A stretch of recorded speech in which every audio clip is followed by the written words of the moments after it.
many problems, including these health problems that are so critical.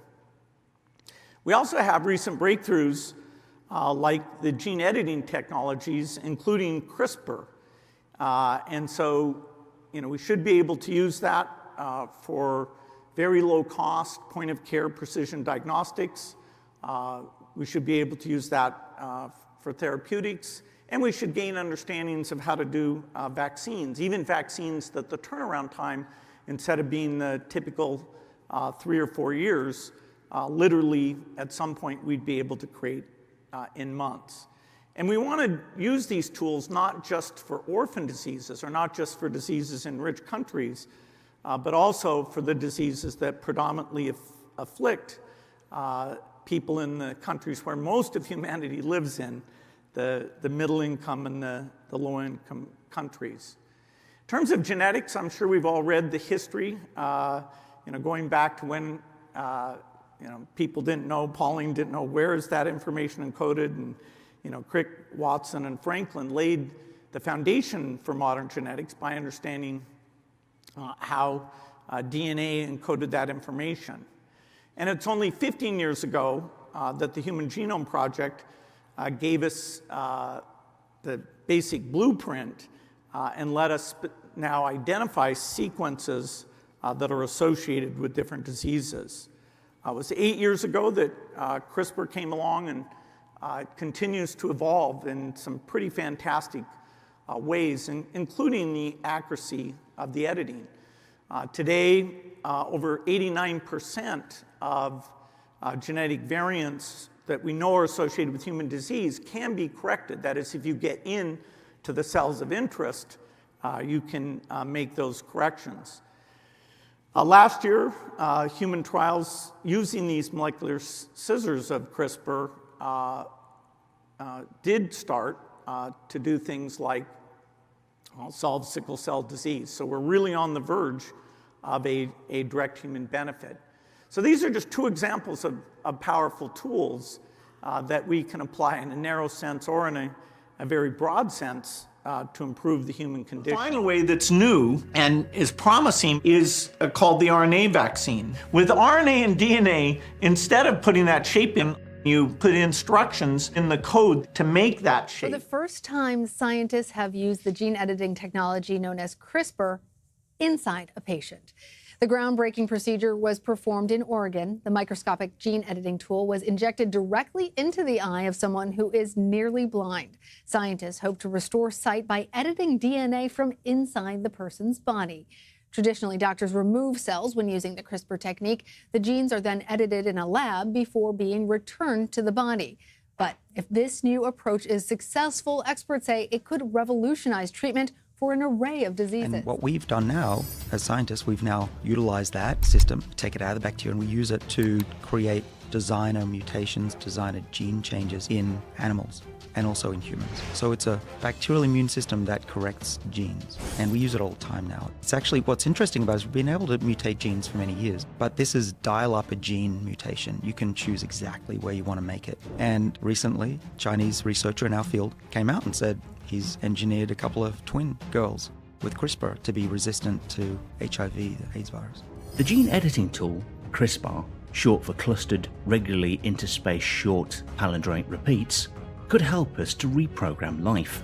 It gives scientists more power and precision than they ever had to alter human DNA. So CRISPR is an acronym for basically a system that is from bacteria that they use to kill and destroy the DNA of invading organisms like a virus. But we can now use that system to cut and change our own genomes. It's basically a DNA cutting enzyme that doesn't cut randomly. You can give it a barcode in the form of what's called an RNA molecule that tells where that enzyme will cut in the genome. It is not a completely new idea, and it can help treat diseases and genetic anomalies, and many scientists have made potential progress that CRISPR-Cas9 may be safer than viral therapies. Josiah Zahner thinks everyone should be able to change their DNA. For us, the frogs are a way to teach people actual genetic engineering and gene therapy without harming an organism. The step right before people doing genetic modification on humans if they wanted to. We use the complete DNA of a frog to fill in the holes and complete the code. Whew. And now we can make a baby dinosaur. This score is only temporary. It all has very dramatic music, of course. I think everybody's worried about the risks of genetic engineering and how it's going to hurt people. And nobody's worried about the risks of what's going to happen if we don't allow people to do genetic engineering. Because the problem isn't going to be like, oh man, that person has way too many enhancements or doesn't. The problem is going to be, is it an equal playing field? Does everybody have access to this technology? It's a provocative idea. It's also dangerous. And it's becoming possible because of CRISPR, a gene editing technology that can find and cut a sequence of DNA in a cell and replace it with another. It can achieve in days what used to take months, with precision and at a fraction of the cost. If it wasn't for CRISPR, I don't think my company would be possible. A few years ago, George Church, a pioneer of CRISPR, signed on as an advisor to the Odin. But even he's acknowledged the risks inherent in DIY genetic engineering. Leading researchers say the technology is still too new to use on humans without potentially harmful consequences, and that the way Josiah promotes it is reckless. So if you don't purify it properly, you're just basically injecting yourself with something that can cause an immune reaction.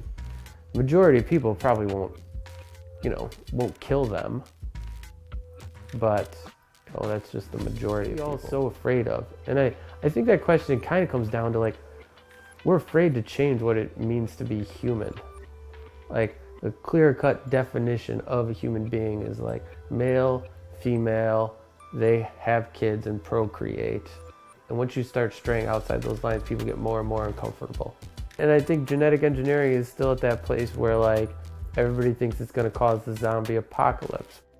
But recently, a new method has been developed that promises to dramatically improve our ability to edit the DNA of any species, including humans.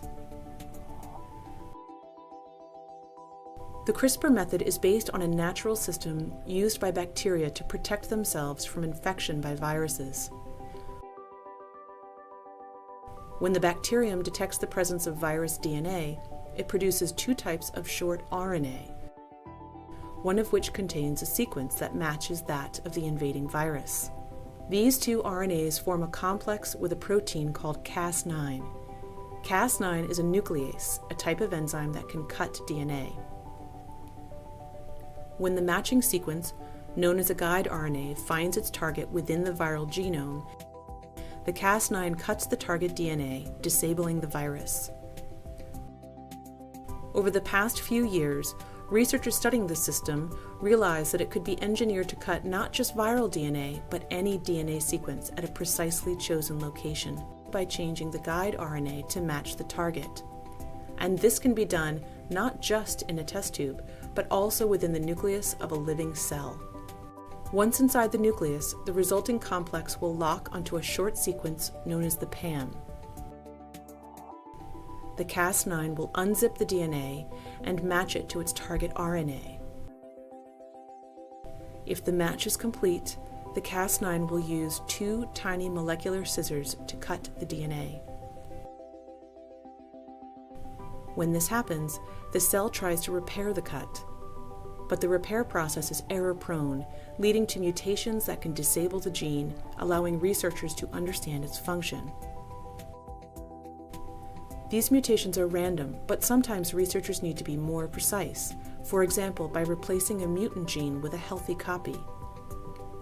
This can be done by adding another piece of DNA that carries the desired sequence. Once the CRISPR system has made a cut, this DNA template can pair up with the cut ends, recombining and replacing the original sequence with the new version. All this can be done in cultured cells, including stem cells that can give rise to many different cell types. It can also be done in a fertilized egg, allowing the creation of transgenic animals with targeted mutations. It may be possible that in the future, our genealogical records might be included in computer databases, and future computer programs could use it. The advancements in artificial intelligence and CRISPR technology can make it possible to one day create a new breed of human-machine hybrids. A DNA strand like me is a blueprint for building a living thing. And sometimes animals that went extinct millions of years ago, like dinosaurs, left their blueprints behind for us to find. We just had to know where to look. 100 million years ago, there were mosquitoes, just like today. And just like today, they fed on the blood of animals, even dinosaurs.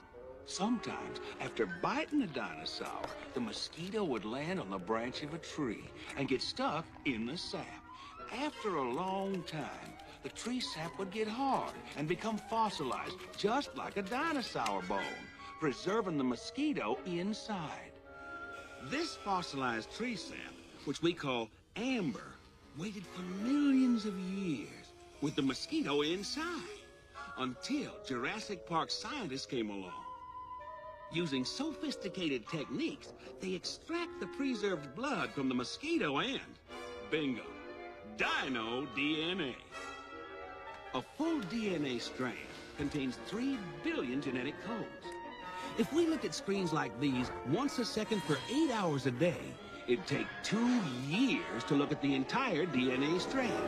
It's that long. So, it's full of holes. Now that's where our geneticists take over. Thinking machine supercomputers and gene sequencers break down the strand in minutes. And virtual reality displays show our geneticists the gaps in the DNA sequence.